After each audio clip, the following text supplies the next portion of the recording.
1890. South Dakota is 1 year old. Its frontier is closed. The wild horses are gone. The buffalo are gone. The Sioux are forced onto the reservations.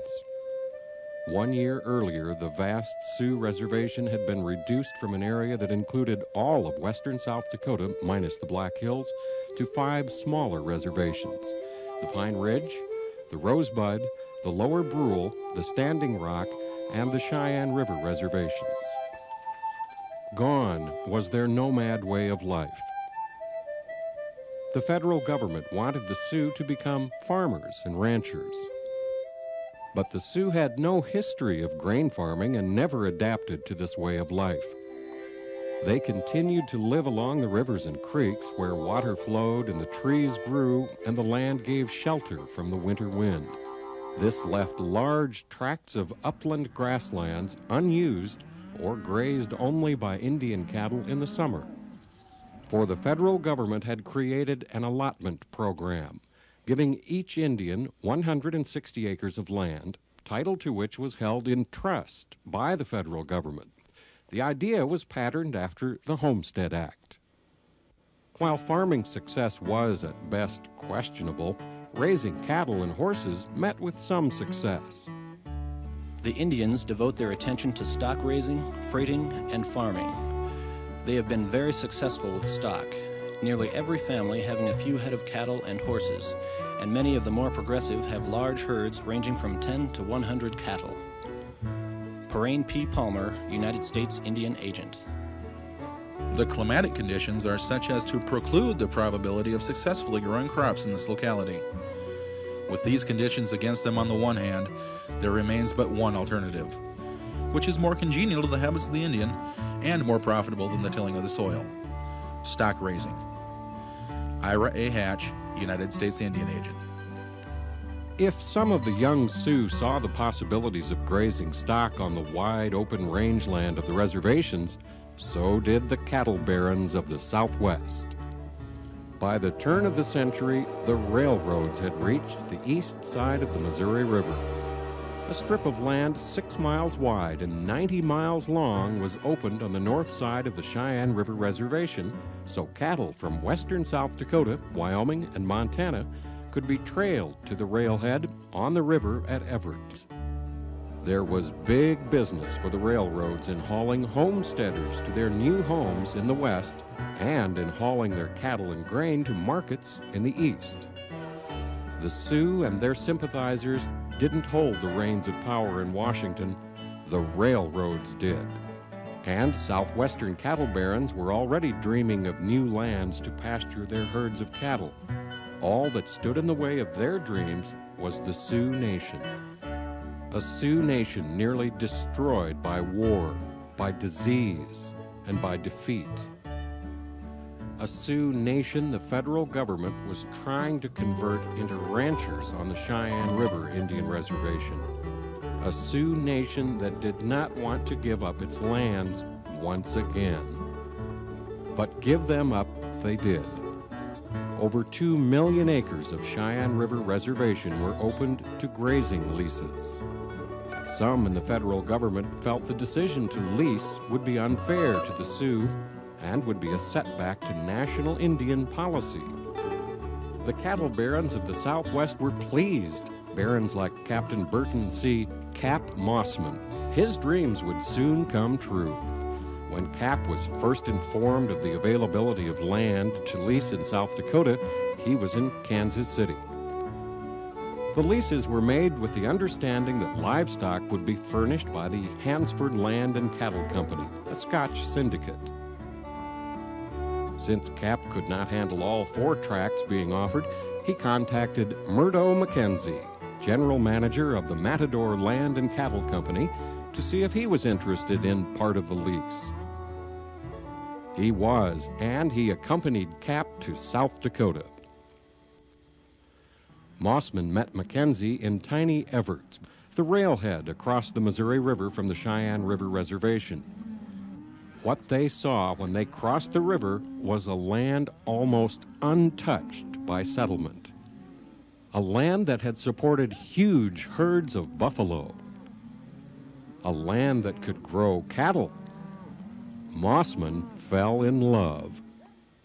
Writer Fraser Hunt paints this picture of Mossman's first view of the vast prairie he was about to lease. To Cap, there was a sheer magnificence about this endless rolling prairie. It was still new and unspoiled. Plowmen had not yet uprooted its fine natural grass and turned it wrong side up. It was as God had created it, and there was every prospect that it would long remain untouched by the steel plows of iron-hearted nesters. He wanted this land, this way of life. He wanted it to have and to hold, to keep all the days of his life until he could no longer sit on a horse or count his cattle. Mossman wanted the south half of the reservation, not the north half. The south half had a natural boundary, the Cheyenne River. It also had more bottomlands and breaks to protect the cattle in winter. But how to outmaneuver the equally wily Mackenzie? When they met, Mackenzie told Cap how impressed he was with the north half of the reservation, what a wonderful area it was. And Cap said, well, I sure wish I'd ridden over that part and looked at it, which caused Mackenzie to decide that he wanted the north half of the reservation. And so Cap agreed with him, and then Cap took the south half, which provided all of this, because it tipped to the south and was bordered by the Cheyenne River, provided good shelter for the cattle. With the southeastern quarter of the reservation secured, 500,000 acres, Mossman proceeded to ship in cattle from the southwest. About 3 years after winning the leases, the Hansford Land and Cattle Company left the deal, and Cap sought out the Thatcher brothers, bankers from Pueblo, Colorado, and their brother-in-law, Bloom, a banker from Trinidad, Colorado. The Diamond A Cattle Company was formed. It would last until 1944. Cap gradually acquired ownership of most of the best river bottoms on the Missouri and Cheyenne rivers from the original Indian allottees.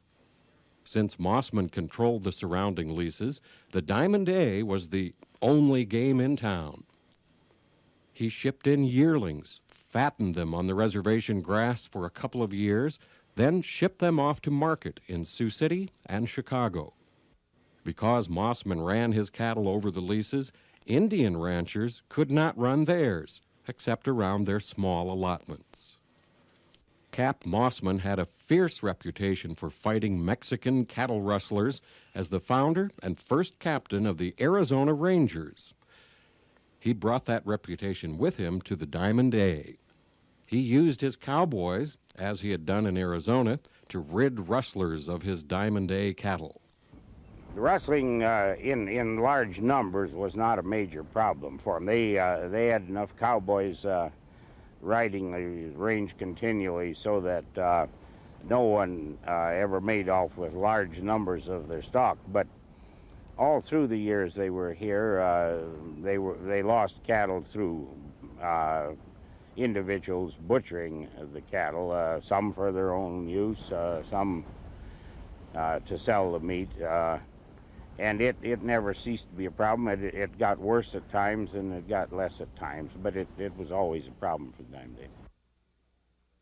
But it was more complicated than that. Times were tough on the reservation.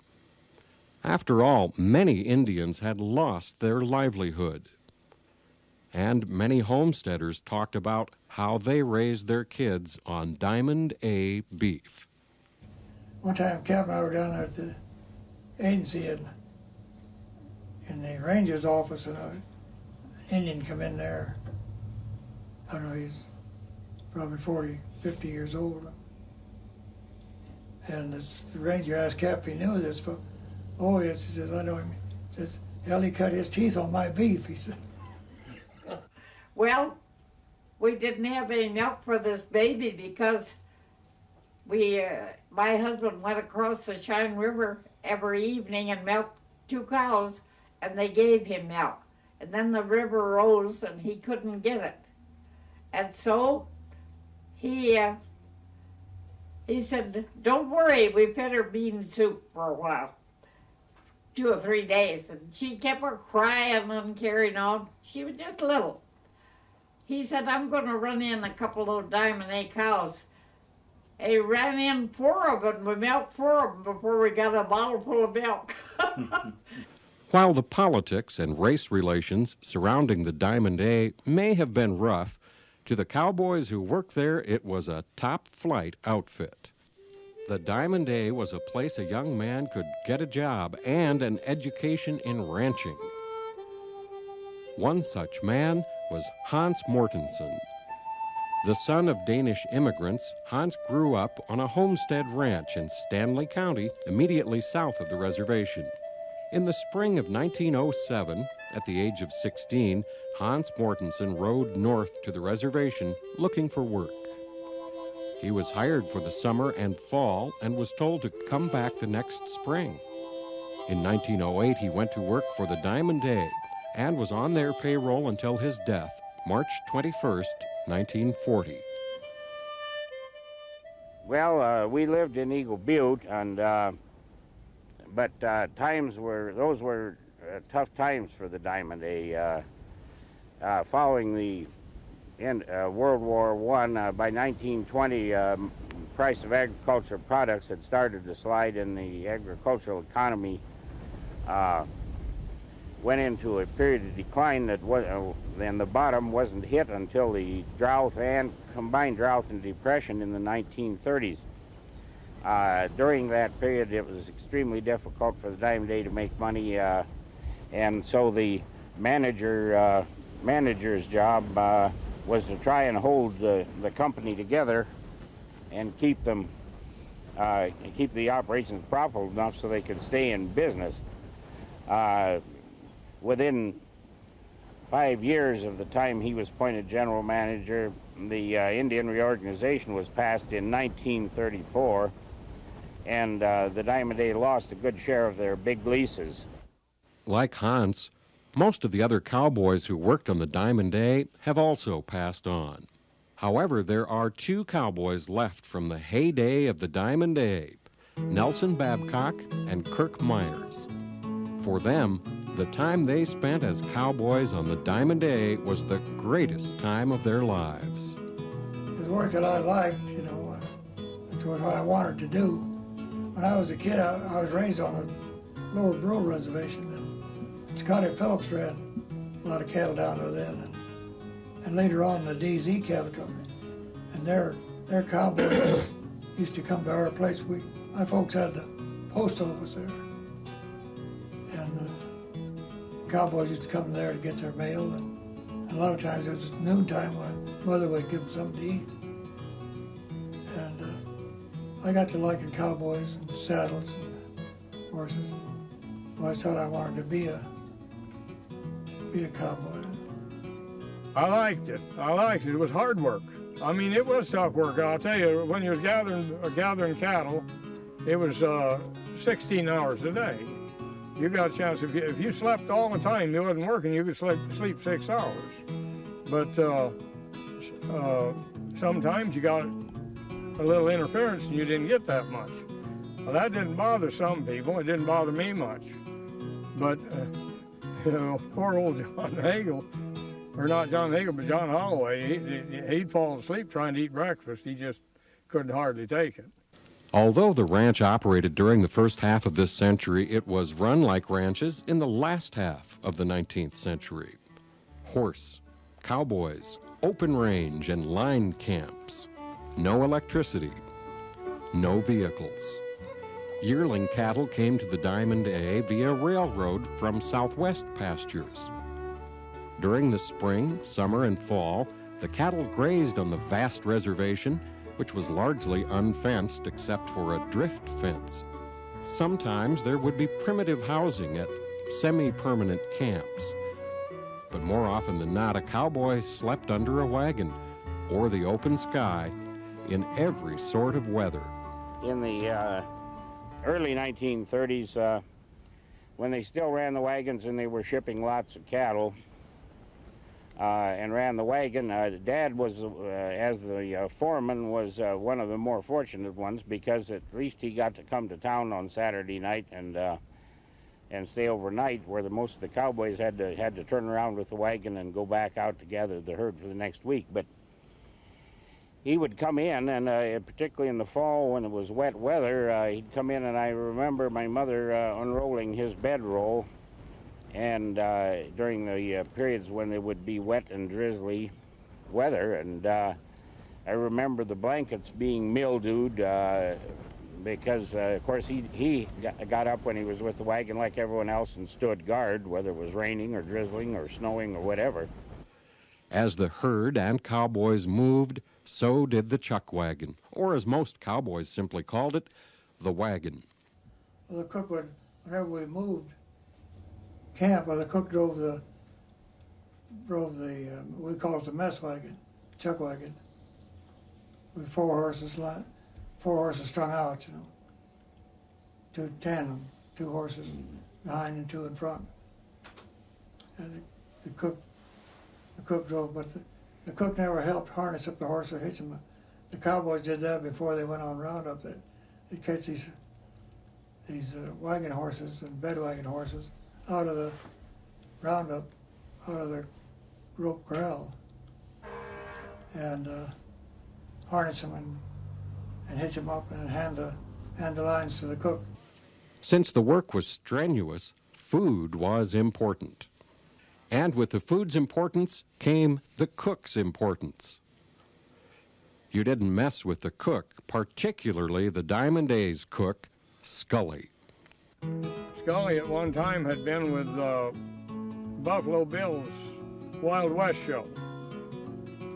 Of course, when that was over with, he come back to the range again and got to be a roundup cook. And he was there when the tent blowed down. He insisted on, instead of cooking in the shack, setting the tent up on the ridge above the house there. And we got one of them squalls with a hell of a wind with it. It blowed the tent down. And Nels and Scully, they both jumped up, running around there in their shirt tails, and trying to hold that tent down, but the damn thing pulled in two. It tore it right in two in the middle, and it pulled up one of them big one of them big wooden stakes. The wind whirled it around and hit old Scully right on the shin bone. You could hear him howl for a mile. Vacations were unheard of. If you didn't work, you didn't get paid. Still, the men had to go into town for supplies, and there were dances to attend. The 4th of July, we worked cattle. But we went to a dance that night, and Scully got drunk again and brought home another jug. Then he spat in the bed. Do you want that in your thing? It's in there, I guess. You can cut it out if you don't want it in there. And he went clear to the river that way with his dirty clothes on. Wasn't no water to wash with till he got down there. About once a year, you could get a few days off, you know, buy some new clothes, and that was usually in the fall, you know, buy some new, get some winter clothes, and maybe another blanket or two for your bedroll. And sometimes then the cowboy would get pretty drunk, and he'd drink too much and get pretty drunk. It might be a little late getting back to might be a day or two getting late. Might be a day or two late getting back to the wagon. You know. Well, they get a few shots of moonshine and they didn't mind nothing. It was okay. You know, they could really dance when they got that moonshine, because they weren't bashful then. Give them life. Oh, I had a good time. I can remember we moved everything out of the room and just sat outside, you know, went ahead dancing Next day, they helped move it all back, and that's all there was to it.